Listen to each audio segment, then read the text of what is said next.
Today, we're diving into a really intense and personal testimony from 1977. It's the story of Hak Han Moon, co-founder of what's known as the Unification Church. And it's a story about a prophesied destiny, some unbelievable personal trials, and something she calls a cross of love. This quote, it really just sets the entire stage, doesn't it? Her story isn't some fairy tale where everything falls into place. It's about this relentless push for a standard that felt, in her own words, almost impossible to reach. It's a journey that was defined by incredible struggle right from the very beginning. So, to really get this, you have to picture the world she was born into.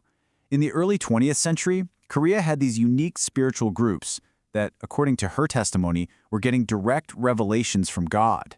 And their whole mission? It was all about getting ready for the arrival of a new Messiah-like figure, and, just as important, his heavenly bride. Now here's the thing, she wasn't just part of one of these groups. She was born right at the epicenter of it all. Her family, for 3 generations, had supposedly been a channel for these divine revelations, passing down this mission to prepare for a whole new era. And then, this moment happens. When she's just 6 years old, a spiritual leader, someone who is said to be carrying on this prophetic mission, points her out, and the message was just jaw-dropping. He declared that this little girl was destined to become the bride of the coming Lord. Can you even imagine hearing that as a kid? So her early life was pretty chaotic, you know? She was born in North Korea, and her family had to flee to the south. She actually met Sun Moon for the first time when she was 13, just a quick meeting where he apparently saw something special in her. But it wasn't until she turned 18 in 1960 that the prophecy from her childhood suddenly became real with a heavenly mandate for her to marry him. So how did she react? Not by asking, why me, or questioning it. No, as she tells it, her feeling was one of just complete selflessness. She felt like her whole life had been guided by God, and this was just the next logical step in serving His will.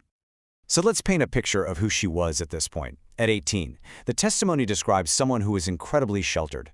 She was quiet, intellectual, and pretty much lived in her own world of books and music. She was basically living like a nun, and people called her a beautiful flower in a greenhouse, completely cut off from the harsh realities of life. And this is where the story really takes a turn.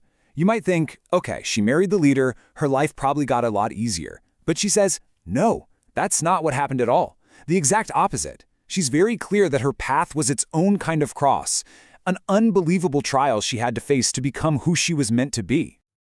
The shock must have been just immense. That whole peaceful, sheltered life? Gone. She literally uses this metaphor of being ripped out of a quiet greenhouse and just tossed into a stormy sea, surrounded by challenges she was totally unprepared for. And these weren't just vague hardships. We're talking about specific, deeply personal stuff. Her own mother couldn't even visit her openly. For the first year, her husband, in his own words, treated her almost like a servant. She was dealing with constant jealousy and rumors from other church members that she was going to be replaced, even that she faked her birthday to seem more legitimate. Just imagine the isolation, the constant psychological pressure. Which leads to the big, obvious question, right? Why? Why would Sun Moon, her husband and the leader of this whole movement, deliberately create such a painful, almost cruel situation for his new wife?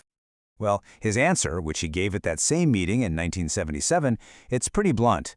He wanted her to begin her journey not from a place of honor, but from the absolute bottom. It was a deliberate test, plain and simple, designed to push her to her lowest possible point. And this is what makes it so incredibly tough. He never told her why.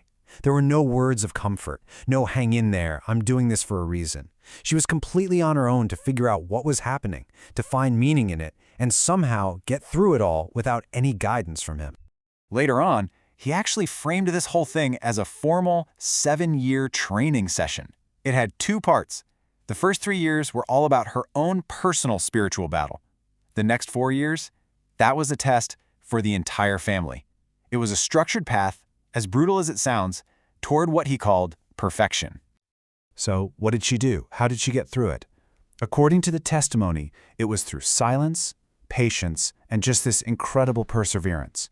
And over time, that quiet strength actually won over the people who accused her. The whispers and the disrespect slowly turned into admiration as they started to believe she had truly earned her place. And Sun Moon, he gives this whole period a really profound name, a cross of love. From his perspective, this painful process, what he called indemnity, like a spiritual repayment, was the most incredible trial of all, a necessary battle to restore what he saw as heavenly love. So after going through what she calls the bottom of hell, she didn't just survive, right? She came out the other side with a really powerful message for her followers, a lesson that was forged in that fire. And this is it. This is the core lesson. She tells them that they also have to experience those low points, the dungeons of hell. Because, and this is the paradox, right?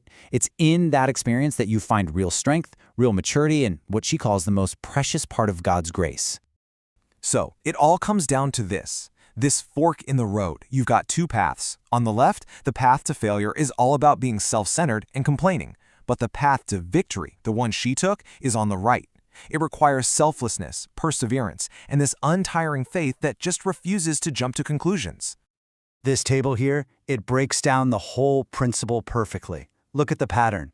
For the Messiah figure, the starting point is the dungeon, which leads to victory.